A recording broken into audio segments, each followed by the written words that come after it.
안녕하세요. 재테크하는 아내 구채입니다. 오늘은 2020년 6월 가계부 정산을 가지고 왔습니다.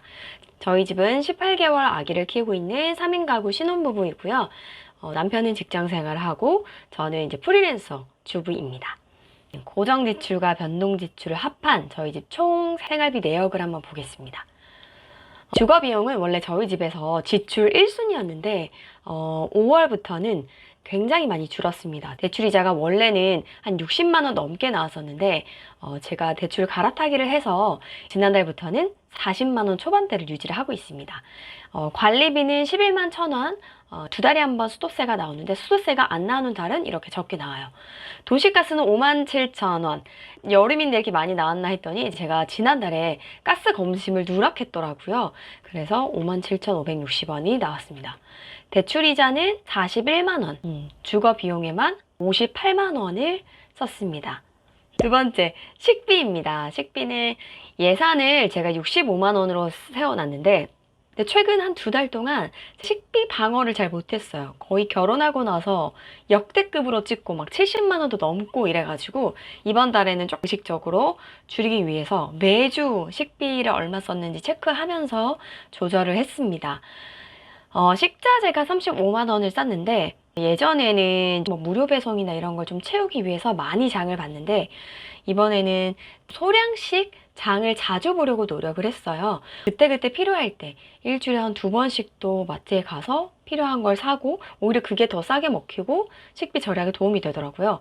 그리고 저는 이제 지역 상품권을 활용하고 있어요. 서울사랑 상품권이라고 해서 그 봄에 15% 할인된 금액으로 두 달 동안 총 400만 원어치를 샀거든요. 실제로는 제가 340만 원어치를 산 거죠. 제로페이가 되는 가맹점에서는 다 사용을 할 수 있거든요.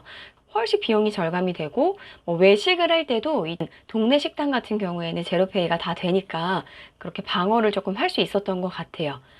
그래서 외식은 22만 원, 카페료는 빵, 음료 비용, 커피숍 갔던 비용들 2만 원 정도. 저는 커피를 안 마셔요. 그래서 남들보다 카페류에 지출하는 비용이 조금 적죠. 그런 거 여쭤보시는 분들이 있어요. 뭐 2인 가구, 3인 가구, 4인 가구 이렇게 한 달 식비 얼마가 적정하냐.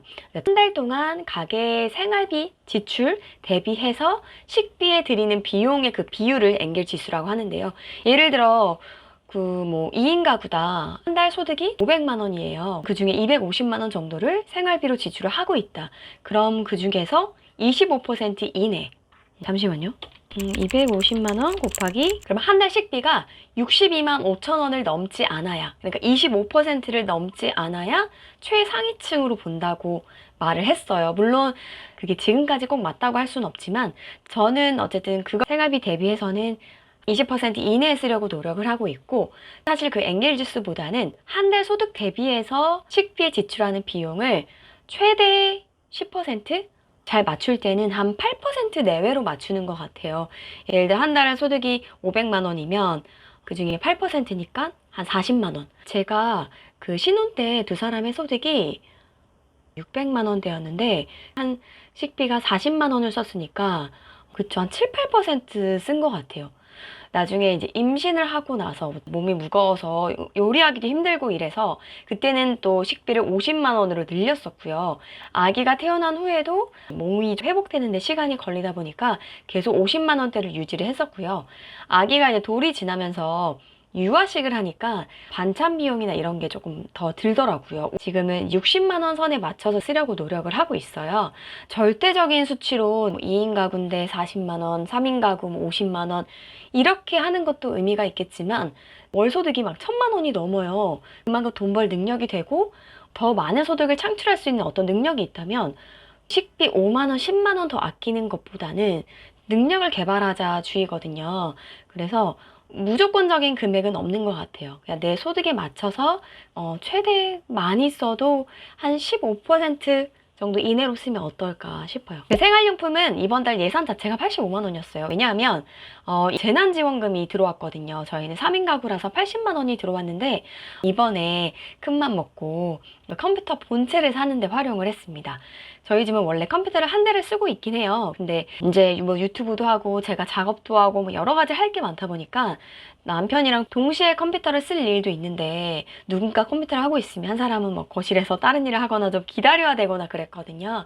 81만 원 정도로 본체를 샀어요. 모니터는 저희 친정집에 예전에 쓰던 게 있어서 그거 활용할까 싶어서 사지 않았고, 그리고 생활용품 중에 삼각대를 새로 구입을 했습니다. 제가 유튜브 한 지 이제 만 1년이 조금 넘었는데 기존에는 뭐 어디서 굴러다니는 삼각대 같은 걸로 썼었어요. 근데 고정도 안 되고 너무 힘들더라고요.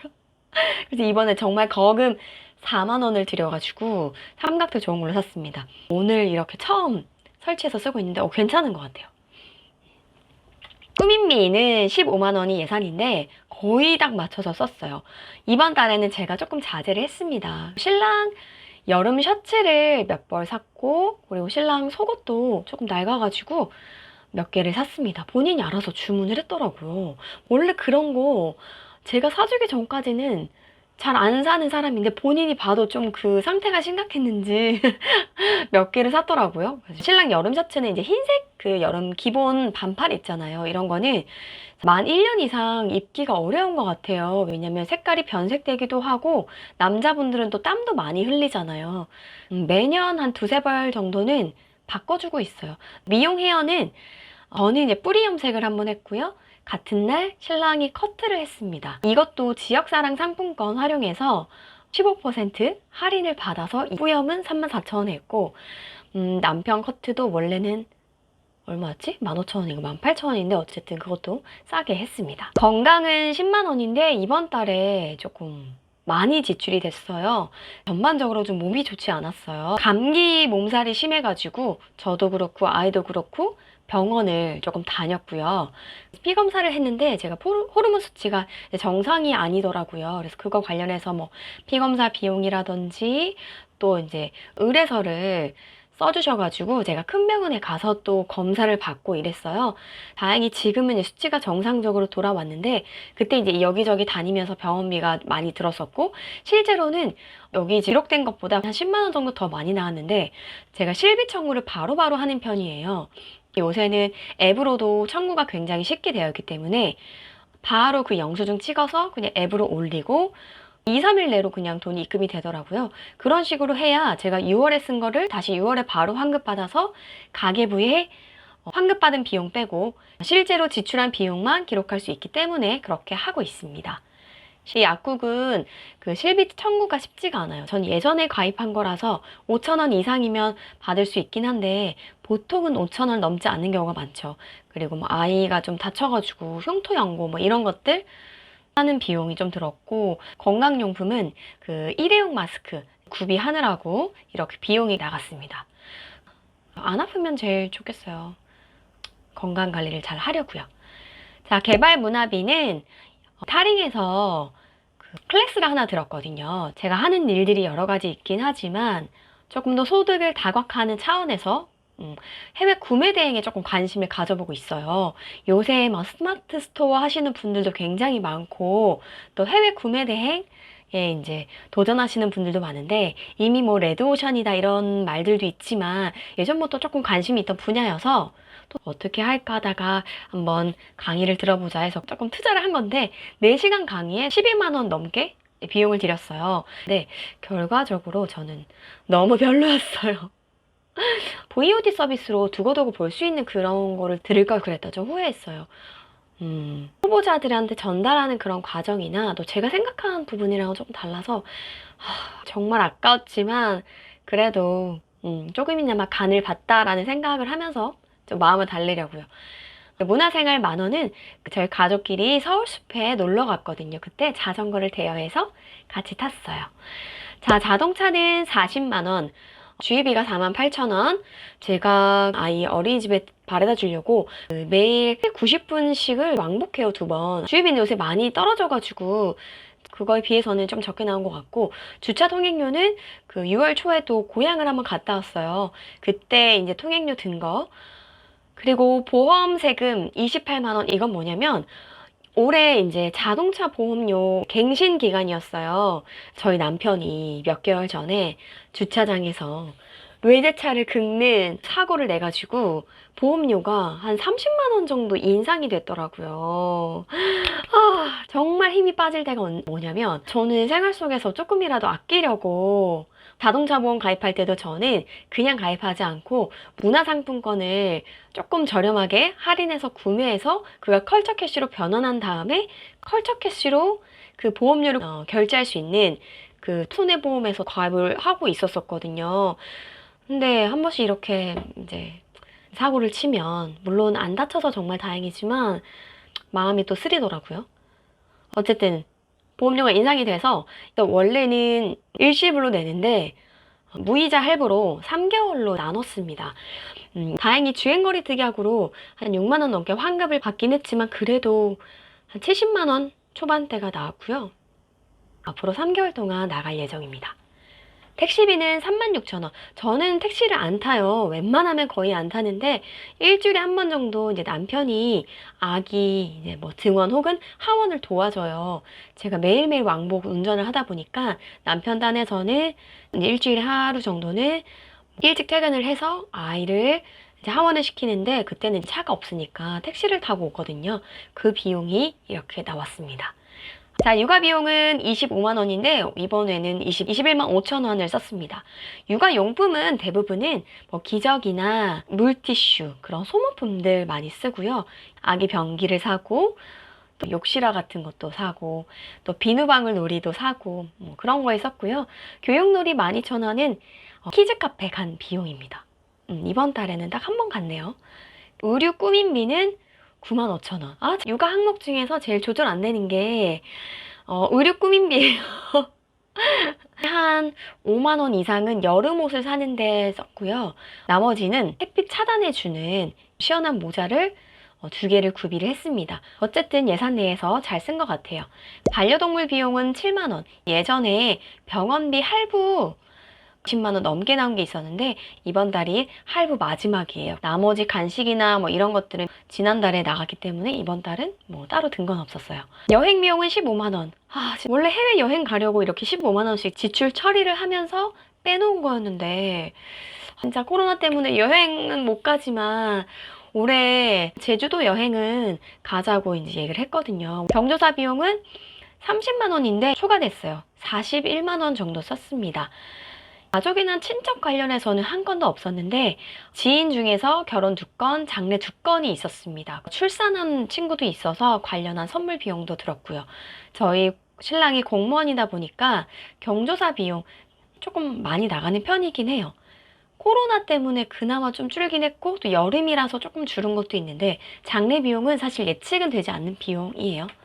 용돈은 43만 원으로 똑같습니다. 저희 남편은 32만 원, 저는 11만 원 쓰고 있고요. 남편 용돈에는 교통비, 그리고 점심 식대 다 포함되어 있어요. 그리고 보험료는 매달 46만 7천 원이 나가고 있습니다. 신랑 종합보험과 아내 종합보험 똑같이 나가고요. 제 실비가 9만 8천 원짜리. 가입한 지 한 12, 13년 정도 된 것 같아요.